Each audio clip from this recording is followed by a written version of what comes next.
அடுத்து இணைகின்றார் மருத்துவர் கவிஞர் ஆசா கந்தன் சென்னையிலிருந்து. கவிதையின் தலைப்பு கல்வி கதவுகள் திறக்கட்டும்.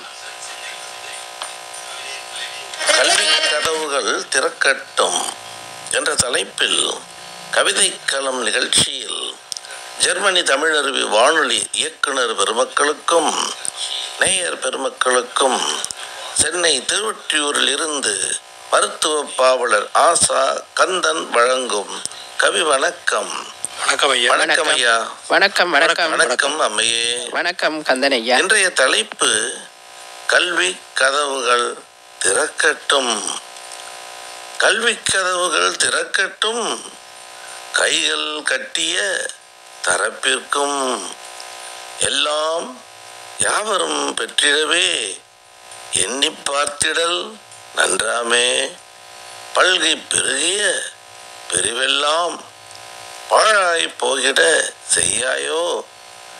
இல்லா மாந்தரின் பிள்ளையுமே ஏற்றம் பெற்றிட வேண்டாமா. தொன்மை மாறிடச் செய்யாமல் தூய சொற்களும் படைத்திடுவோம். பொன்னாம் புதுமையும் அணைத்திட்டே புதிய கொள்கையும் வகுத்திடுவோம்.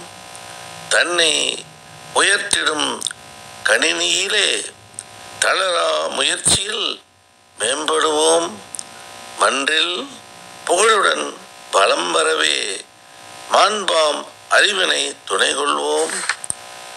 தாயாம் தமிழ்மொழி கற்றிடவே தயக்கம் கொள்ளலும் தீதென்றோ.